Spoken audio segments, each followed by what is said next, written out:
tal? Bienvenidos a un nuevo video. En esta ocasión vamos a ver un poco referente a la teoría del cargo del abono. De esta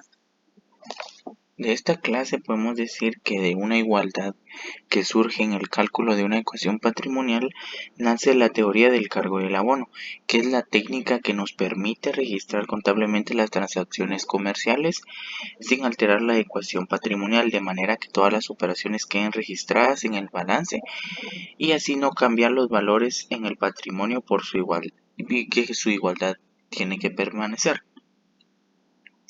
Cuando nos referimos a cargo, se refiere a registrar el valor del lado izquierdo de la T gráfica.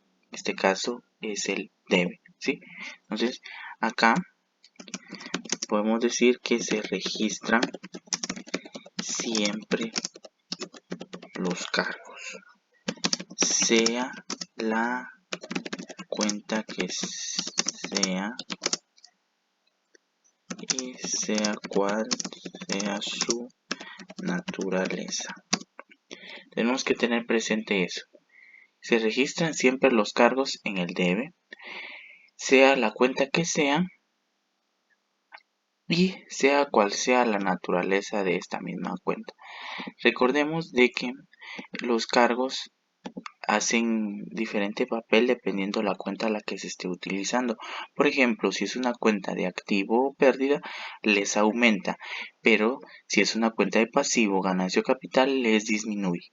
Entonces, ahora, cuando nos referimos a un abono, estos se registran, entonces decimos, se registran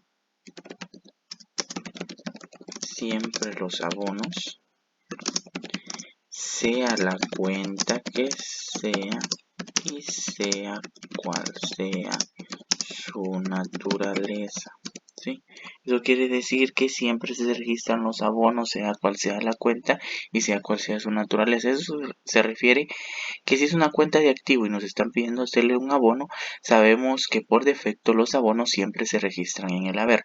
Cuando sea una cuenta de pasivo o ganancia y nos piden un abono, sabemos de que los abonos siempre van en el lado del haber. Tenemos que tener presente estos dos conceptos muy presentes, que los abonos siempre van en el lado del haber, lado derecho de la T gráfica, y los cargos siempre van en el lado del debe, lado izquierdo de la T gráfica. Posterior a eso podemos describir en este esquema, en este siguiente esquema podemos apreciar cuándo aumenta o cuándo disminuye el saldo de una cuenta según el rubro al que pertenece. ¿A qué nos referimos con esto? Si la cuenta es de activo y pérdida, su valor inicial o donde inician este tipo de cuentas es en el debe, lado derecho de la T gráfica.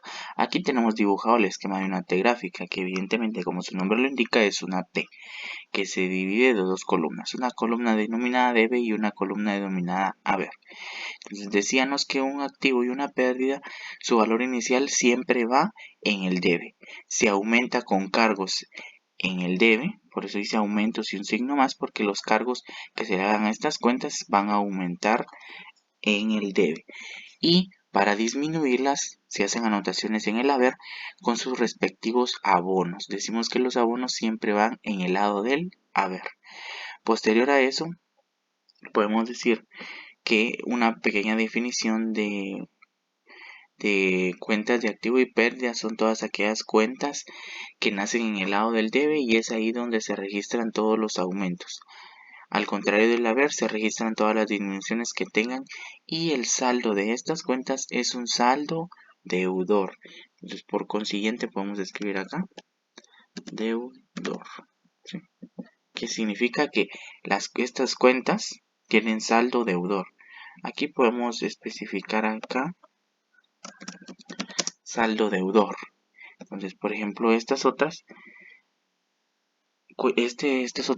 cuentas, pasivo, capital y ganancia, podemos decir que estas cuentas se inician en el haber, por lo tanto, cuando son abonadas, estas aumentan. Por eso tenemos acá el signo más, porque eso significa que todo el abono que se le realiza a este tipo de cuentas aumenta, ¿sí? Y cuando les realizamos un cargo o las cargamos, estas disminuyen. Por eso estas cuentas son el contrario de las de activo y pérdida, porque las de activo y pérdida, su valor inicial y los aumentos en el debe y sus disminuciones en el haber. En el caso del pasivo, capital y ganancia, su valor inicial y los aumentos en el haber y se disminuyen en el debe. Y estas cuentas tienen un tipo de saldo acreedor. ¿Sí? Estos conceptos básicos nosotros los tenemos que tener presente, ya que en la siguiente clase estaremos trabajando registros ente gráficas, que es un tema bastante complejo, que para ello nosotros tenemos que tener bien entendido toda esta parte de dónde se inicia una cuenta de activo y pérdida, dónde aumenta y dónde disminuye, dónde se inicia una cuenta de pasivo, capital y ganancia, dónde aumenta y dónde disminuye, los cargos que siempre van en el debe y los abonos que siempre van en el haber. Las cuentas de activo y pérdida tienen saldo deudor y las cuentas de pasivo, capital y ganancia tienen saldo acreedor. Esto sería hasta el momento la terminología general de cómo vamos a realizar registros ente gráficas. En el próximo video vamos a ampliar cómo realizar dichos registros.